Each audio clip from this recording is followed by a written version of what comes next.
Hai, assalamualaikum. Jumpa lagi bersama ilmu pengetahuan alam biologi. Kali ini kita akan membahas pelestarian ekosistem. Terlebih dahulu kita harus mengetahui klasifikasi ekosistem.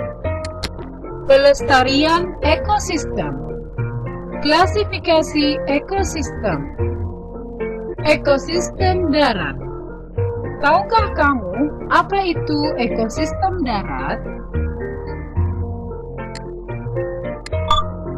Ekosistem darat adalah ekosistem yang lingkungan fisiknya berupa daratan. Faktor yang berpengaruh terhadap ekosistem darat adalah keadaan tanah, iklim, kelembaban, curah hujan, dan pancaran sinar matahari. Faktor tersebut sangat menentukan susunan komponen ekosistem darat, sehingga menimbulkan berbagai keadaan yang khas dan membentuk bioma. Bioma adalah ekosistem besar yang memiliki iklim, tumbuhan, dan hewan yang khas. Seluruh bioma pada hakikatnya terdiri dari produsen, konsumen, dan dekomposer yang di dalamnya terjadi aliran materi dan energi. Terdapat 6 jenis bioma di dunia, yaitu padang pasir, padang rumput, hutan hujan tropis, hutan gugur, hutan konifer, dan tundra.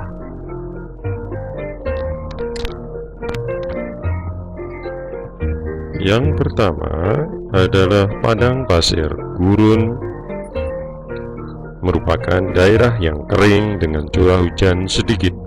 Tumbuhan yang dapat bertahan adalah tumbuhan yang mampu beradaptasi dengan keadaan gurun, seperti kaktus.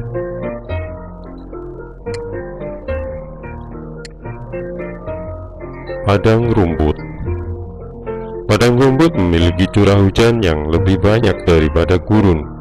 Tumbuhan khasnya adalah rumput yang diselingi semak dan beberapa pohon. Hewan yang hidup di padang rumput bervariasi seperti rusa, singa, bahkan harimau. Selanjutnya, hutan hujan tropis. Hutan hujan tropis adalah bioma yang memiliki keanekaragaman paling tinggi. Hujan turun sepanjang tahun dengan volume yang besar.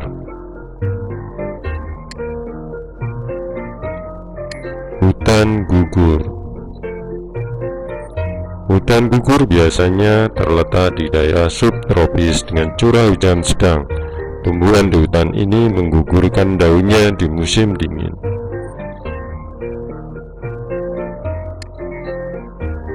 Hutan konifer.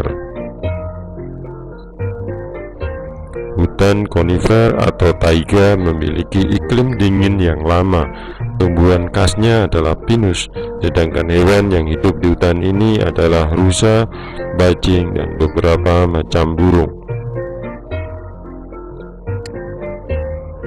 Yang terakhir adalah tundra.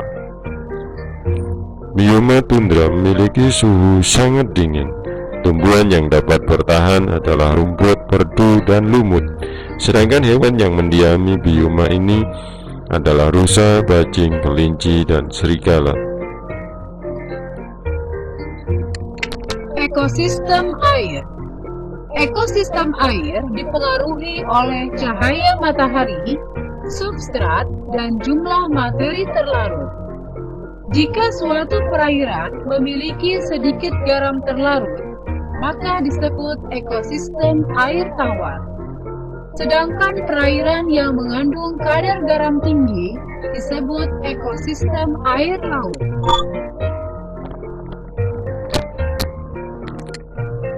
Ekosistem air tawar dibedakan menjadi dua jenis. Ekosistem air tawar airnya tenang atau lentik, dan ekosistem air tawar yang airnya mengalir atau lotik. Contoh air tawar yang airnya tenang adalah danau dan rawa, sedangkan yang airnya mengalir adalah sungai. Danau merupakan genangan air yang cukup besar di tengah daratan.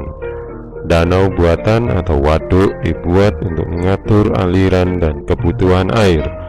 Waduk dapat berasal dari sawah, kebun, sungai, dan lahan lainnya yang digenangi air.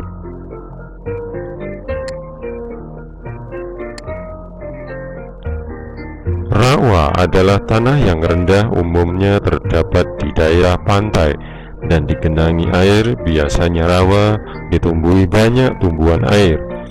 Rawa kaya akan keanekaragaman hayati.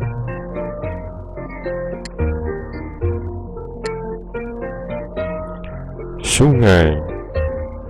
Sungai adalah suatu badan air yang mengalir ke satu arah. Aliran air dan gelombang menyebabkan oksigen masuk ke dalam air sungai dan mempengaruhi jumlah dan jenis makhluk hidup yang ada di dalamnya. Ekosistem air laut. Ekosistem air laut dibedakan lagi menjadi ekosistem laut. Lautan meliputi 71% dari permukaan bumi. Di dalam lautan, kehidupan dapat dijumpai melalui dari perairan dangkal sampai perairan terdalam sekalipun. Oleh karena itu, lautan merupakan habitat terbesar di muka bumi.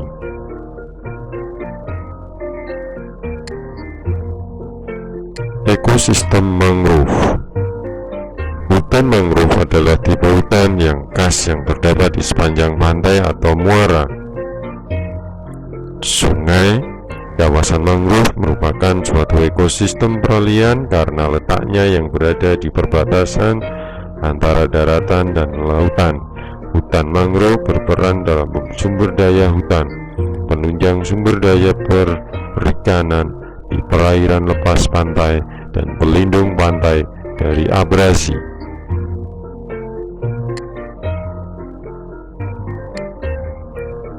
Ekosistem pantai.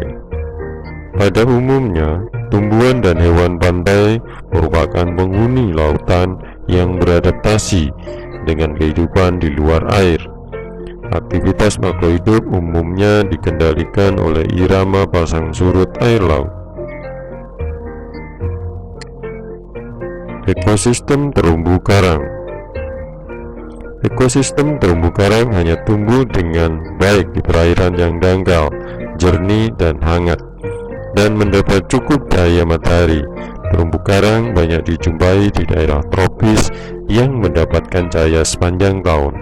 Terumbu karang dibentuk oleh hewan-hewan Solenterata.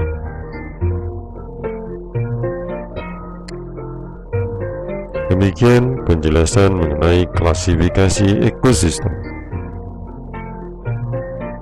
Sekarang kawasan konservasi.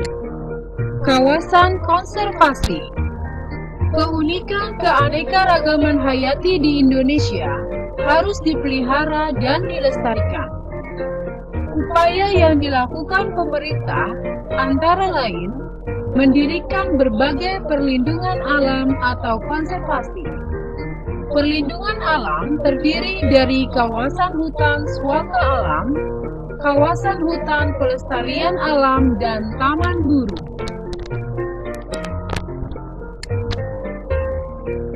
Cagar alam. Cagar alam adalah kawasan perlindungan. Kawasan perlindungan alam yang keadaan alamnya khas, mempunyai tumbuhan, hewan, dan ekosistem yang perlu dilindungi dan dikembangkan secara alami. Cagar alam yang terdapat di Indonesia antara lain di Cagar Alam Mutis, Cagar Alam Kawah Ijen, Tantoko Duanca, Gunung Mutis, Kawah Ijen Banyuwangi, Sulawesi Utara, Nusa Tenggara Timur, Banyuwangi. Swaka Marga Satwa. Swaka Marga Satwa adalah kawasan swaka alam yang mempunyai ciri khas berupa keanekaragaman jenis satwa tertentu, memerlukan habitat untuk kelangsungan hidupnya. Suaka margasatwa terdapat di Indonesia antara lain di Cikepuh, Sukabumi, di Lamandau, Suaka margasatwa Tanung, Amolingo, dan di Tanjung Peropa di Kendari. Taman Nasional. Taman Nasional merupakan kawasan hutan pelestarian alam. Kawasan Taman Nasional memiliki ekosistem asli dan dikelola dengan sistem zonasi. Sistem zonasi artinya wilayah taman dibagi menjadi beberapa zona, yaitu zona inti, zona rimba, zona pemanfaatan, dan zona penyangga. Indonesia memiliki 50 taman nasional. Untuk mengetahui nama-nama taman nasional Indonesia, silakan lihat pada peta di bawah ini. Nomor 1 adalah peta Taman Nasional di Pulau Sumatera.